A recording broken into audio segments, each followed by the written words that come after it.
It's a lovely day tomorrow. Tomorrow is a lovely day. Come and feast your tear-dimmed eyes on tomorrow's clear blue skies. If today is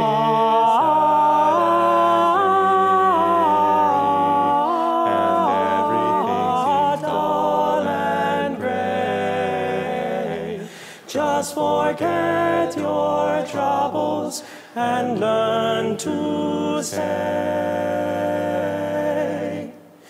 tomorrow is a lovely day.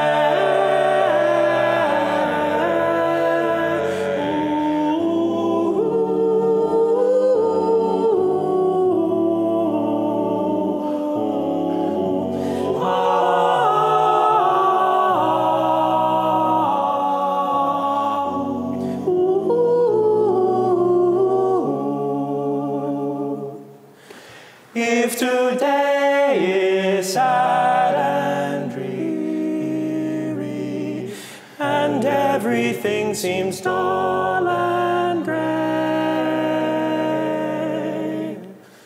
just forget your troubles and learn to say, tomorrow is a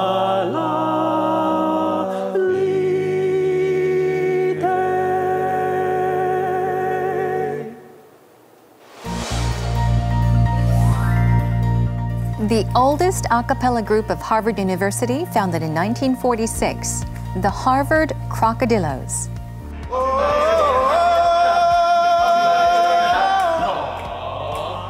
During their 71-year history, the Harvard Krokodiloes have produced highly influential figures across society. Wherever they go, they will stage a top-notch performance.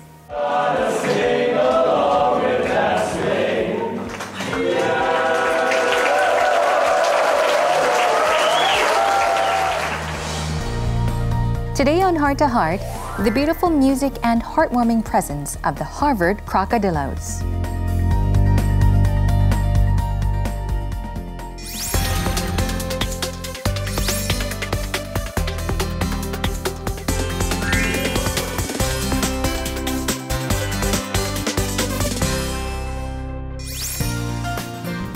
Well, welcome to Heart, and thank you for the wonderful performance to start our program.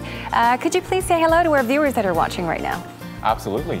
Hello, my name is Channy. I just finished my second year at Harvard studying computer science and philosophy. I'm originally from Seoul in South Korea, of course, and I'm one of the two tour managers of this year's group. Good afternoon, everybody. My name is George Baxter. I recently graduated from Harvard College, and while I was there, I studied sociology, and I'm originally from London in the United Kingdom. Thank you very much for having us. Hello, everyone. My name is Jake Corvino. I'm originally from Vero Beach, Florida, and I just finished my second year at the college studying government. Thank you very much. Hello, everyone. My name is Nick Bostrom. I'm a rising junior at the college studying computer science and linguistics. I'm from Verona, New Jersey, and I'm the other tour manager this year. Thank you very much. Okay, well, thank you for joining us today. It's a pleasure. We do have 4 members of the Krokodiloes. There are 12 altogether. But, That's right. Yes, thanks for joining us. So it was founded in 1946. The Krokodiloes is Harvard University's oldest a cappella singing group. And I heard that you've been performing for over 7 years. This year you celebrated your 71st anniversary? That's right, yes. yeah. And I heard that there are many former members of the Kroks that have actually become very famous in various fields in the U.S. So could you maybe tell us about some of them, who they are? Yeah, so, I mean, there's quite a bit of alumni. It's been 71 years, so we don't know all of them. But I think there are a couple that really stick out, I think, and a lot of them in the entertainment industry, especially. There's one guy named Paris Barkley. He sang with the group in 1977, and he directed a lot of TV shows. So he directed over 150 episodes of shows like NCIS Los Angeles, CSI, Lost, Glee. Ah. And there's another guy named Lawrence O'Keefe. He sang with the group in 1990 and 1991. And he was a composer, lyricist for musicals like Legally Blonde and Bat Boy the Musical.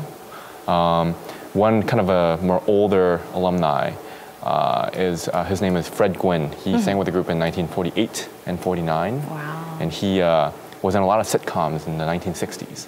So a lot of people kind of involved with the entertainment industry. Right, so you've named just a few, but there are many more, right? That's right, yeah. Who knows what you guys will become, right? Fingers crossed, who knows? Now, this concert in Korea must be particularly meaningful to you, Channy. So, yeah, anything you want to add about that? Yeah, so I think kind of going back to the whole thing about bringing our message of our love for music to Koreans, I think it's very worthwhile because I think the main message that we try to send at each of our concerts is the fact that we are all Harvard students and we all are very serious about what we study, but we're also very serious about having fun.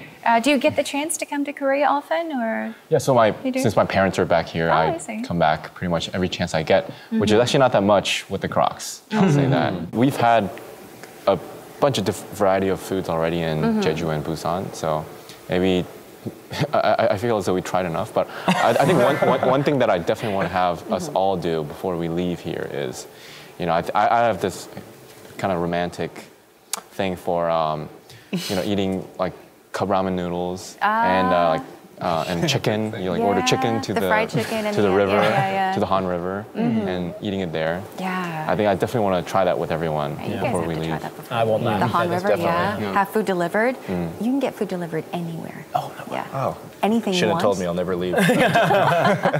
So, I mean, you give more than 200 concerts each year, is that correct? And this includes your overseas tours held every summer. Okay, so how do you handle performances and studies at the same time? I mean, I don't think I'd be able to do it. Isn't it difficult? Do you ever find it difficult? It's. I mean, we all do it, right? And so it's very possible to do. And in fact, it's pretty easy to do as well because the wonderful thing about Harvard is that you do have plenty of time to juggle your academics with your extracurriculars, depending on what you choose to do. Okay. Now, the Kroks is the one thing that we mainly do as an extracurricular. We commit about 2 hours a night, 5 to 6 nights a week to rehearsing with the Kroks. So it's a lot of time. So it's down to us. It's down to we have the agency to juggle and to balance things. You know, you have the option to take a range of 3,000 different courses at Harvard. So, you know, this year as a singer with the Kroks, this is my first year with the group, you know, I decided to take some classes that were a little lighter on the workload. I didn't want to go into the really heavy ones. But, you know, it's really down to you to make that balance, to strike that balance. And that's a really wonderful thing that we have at Harvard. Any of you have difficulty? No? Well, the great thing as well is that all the tours and all the traveling, it typically happens during our breaks, right? Like we have a domestic winter tour that happens during our winter break, and we're on summer break right now, or else this would be absolutely impossible to manage. That's right. But yeah, so that makes it a little bit more manageable, that kind of all of the traveling. Your summer tours, they're about 12 weeks long, 11, 12 weeks long? That's right. Yeah, it's a very long time. I guess you get to travel, and that's a fun part of it. Yeah, it's awesome. Yeah. So what was the memorable concert for you so far? Well, I got to start with, so repeating again, this is our 71st year. So last year was our 70th year, and every 5 years we have our anniversary concerts. So in the spring of 2016, we had our 70th anniversary concert, which really brought together a lot of our alumni, our tour contacts, kind of all the friends and families who are involved with the Krokodiloes. And there were literally hundreds of people who flew in from all over the world for this event, and kind of seeing and singing with all these different types of people who were involved with the organization that you're currently in. It was just a surreal experience, and I think it has to be one of the most memorable moments of my life, I think. What's your name? What's your name? Is it Mary or Sue? What's your name? What's your name? Can I have this dance with you? It's so hard to find a personality who's trying to do yours for me.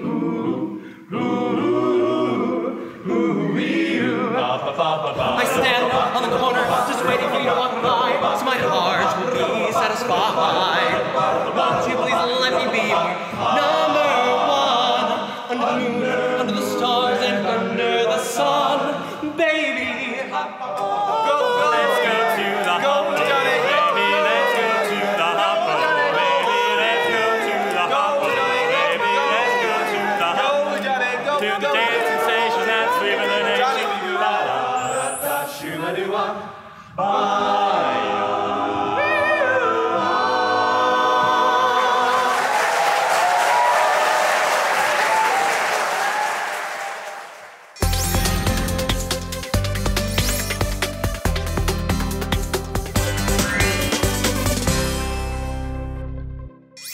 Okay, now I'd like to ask you about how to become a member of the Krokodiloes. I'm sure you have to be a Harvard University student.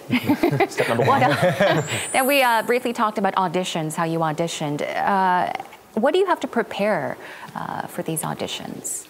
Yeah, so we start with a preliminary audition where auditionees have to prepare about one 1 minute prepared song that they do a cappella for us after a series of range tests and interval tests. So they walk into the room and do all these tests, and then they sing their song, and if they prove worthy, then we call them back, and there's a few callbacks in which we do more of the block singing, which is kind of singing in an arc where we're all singing a song together. So they actually enter the arc with us. So there's members all singing along with them as well. And we check their blend and kind of their musicality. And from there, we end up choosing our members by the end of that process. Okay, so do the current members of the Kroks get to judge?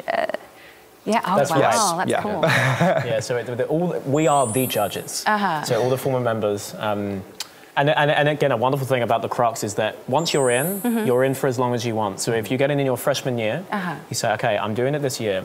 And then sophomore year, your second year comes around and you may say, I'm not looking to do it this year, but then you can return in junior year and there's no need to re-audition. Well, that's great. So once you're in for life. All That's right. a great thing. Well, what if a really good friend of yours wanted to audition, but is terrible?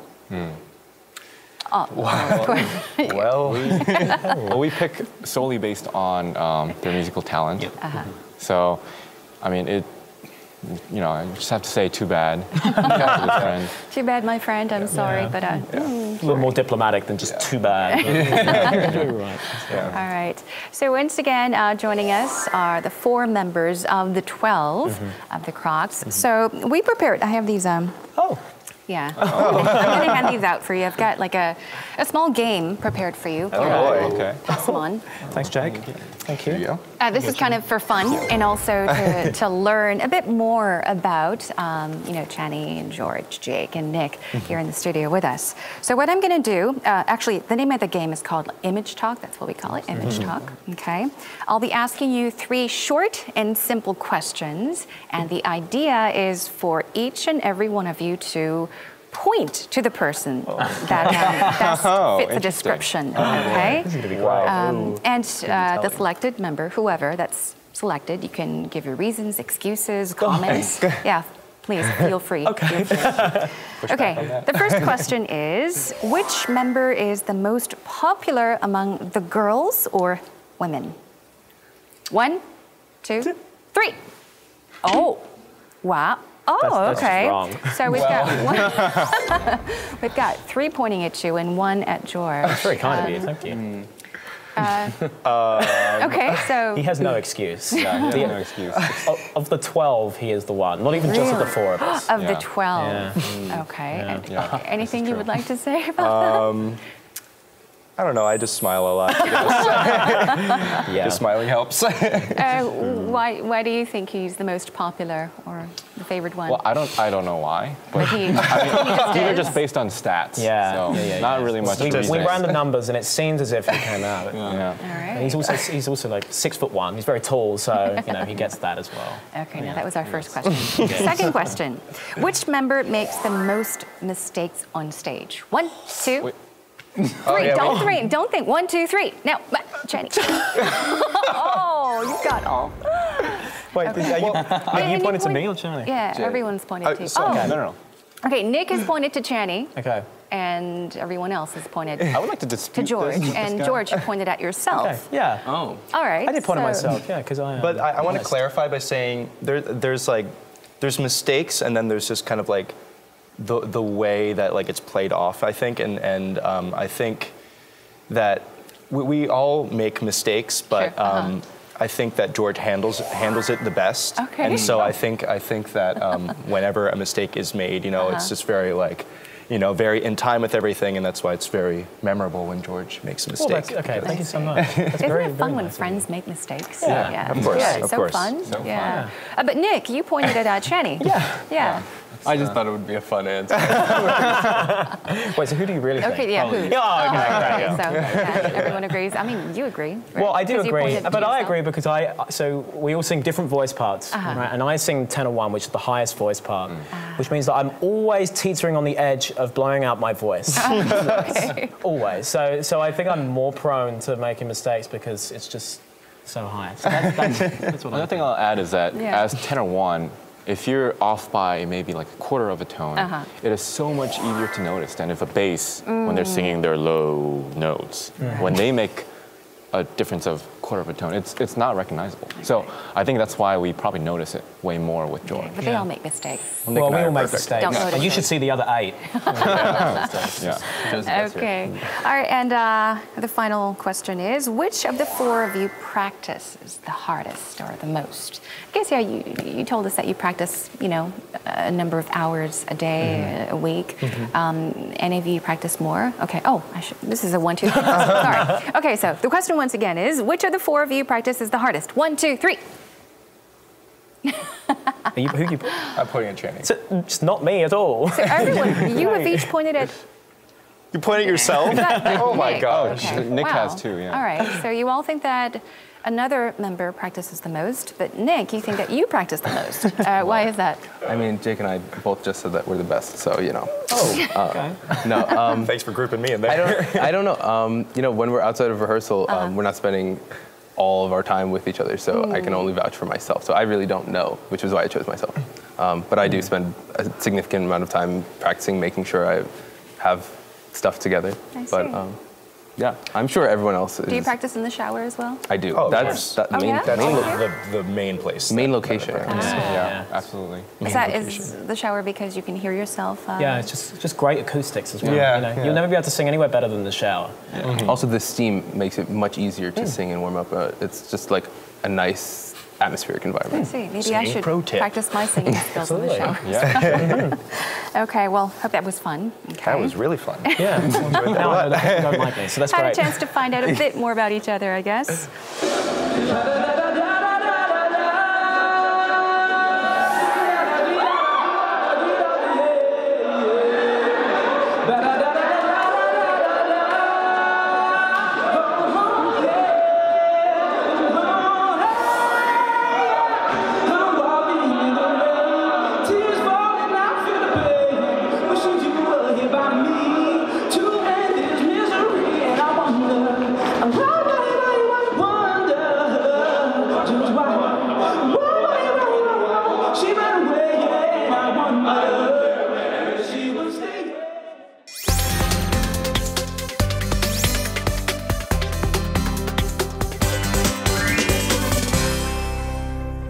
So did you all have experience in singing or playing instruments or in music? Or anyone yeah, not so- have any experience?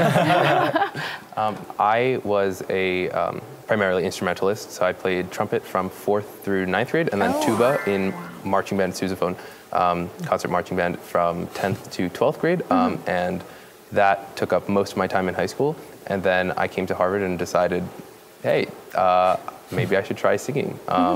And now I'm here, and it's really crazy that I've switched to a different side of music, but it's really Right. fantastic. And what about you, Jim? Yeah, so I did a lot of musical theater when I was in high school. So I did choir and I did band as well. I played the French horn was my instrument, but musical theater was the main thing. So kind of coming in and seeing a group like the Kroks, which is primarily a singing group, but still has very theatrical elements to it, was very refreshing, and that's kind of what drew me to the group. And you? I've been playing instruments since I was 9. The clarinet and the saxophone, and then I started playing the piano when I was about 14 years old. And then I was kind of forced in my high school to sing with the choir because anyone who played an instrument had to sing in the choir. So when I was 17, I was like, do I really have to do this? I don't really want to. And I kind of very much fell in love with it. And I arrived at Harvard College in 2012. So I did 4 years, but actually took a year off in the middle. And I didn't think of doing a cappella even at the beginning of my time at Harvard. And fast forward to 2016, which is when I auditioned for the group, and I picked up a little more singing experience. I started doing some musical theatre, like Jake too, at the college, and I thought this is the thing that I want to do with my senior year. So I've had a lot of experience, and yet a little experience, kind of all mixed around. So I bet you're glad that you were kind of forced into singing. But why did you wait so long? Why didn't you audition earlier? Why did you audition last year? Yeah, why didn't I? Why didn't I? I think because when I arrived at Harvard, and this is another wonderful thing about going to Harvard College, is that you have 8 semesters there, and each semester can be completely different from the next. You take different classes every semester, and you can also just start a completely new extracurricular as well. So when I arrived, I was interested in theatre and acting, so I did more of that. I wouldn't have had the time to really juggle a cappella singing with theatre, with academics, with sleep. You can't do all of it. And then I did some community service work as well. So my interests have always shifted and changed. But it just so happened that when I auditioned, or when it came to the time of auditioning for this group, I was so in love with singing that I couldn't think of anything else to do with my last year here at Harvard. Great. And Channy? Musical experience, singing, instruments. I was so taken away by his amazing response. So I did a lot of chorus and actually also a cappella singing in high school. So that was one of my main extracurricular activity when I was in high school, and that kind of continued on to college. I think the Kroks are definitely a step up in terms of the commitment level and the amount of craziness that goes on with all the tours and the crazy rehearsal schedules and everything. But I mean, the love is still the same. So I'm having a good time. Well, it's great. Last but not least, could you tell us about your future plans? It can be individual plans or plans for the group. I'll go first, since this is something that's in my mind right now, since I have no more time left at Harvard College. I actually really want to go into acting. Acting and potentially TV presenting. Something I'm very interested in, so that will take me hopefully to Los Angeles next year. I'm trying to find a job right now, come September when the tour is well and truly over. And then I guess it's just a matter of seeing where that takes me. I want to be in the entertainment industry. Performing would be my first choice, but if it happens to be behind the scenes, I would love that too. Well, hope it happens for you, yes. I'll piggyback off that and say that I also am very interested in performing when I get out of college, which kind of sounds a little weird with like a government degree that I want to go into performing. Why not? But I think that I'd love to spend the first year or so trying my hand at theater in New York. And if that works, great. If it doesn't, then I have my government skills to fall back on, and I think that government itself, especially now, is a very theatrical business to get into. So I think that it's the next best thing. What about you, Channy or Nick? Well, I am going to be enlisting in the Korean military for the next 21 months. So after tour, I'll be doing that, and then I'll come back to Harvard to finish my 3rd and 4th year. And afterwards, who knows? But I think the ideal career path would be for me to probably get into a tech company in Silicon Valley and kind of start from there. Sounds exciting. Okay, and finally, Nick. Somewhat similar to Channy, I think I'd like to go into tech, but with my newfound interest in linguistics and languages, I think I'd like to do something interacting with people from different regions of the world, different cultures. So I'm not sure where that will take me, but we'll see. All right. Well, thank you so much once again for joining us on Heart to Heart. It was lots of fun for me. I hope you had fun as well. Yes, absolutely. Thank you. Best of luck with your hopes and your goals and on your tour as well. Hope you bring back home or return home with lots of good memories of Korea. Thank you so much. Absolutely. Thank you. Appreciate it. 감사합니다. 감사합니다.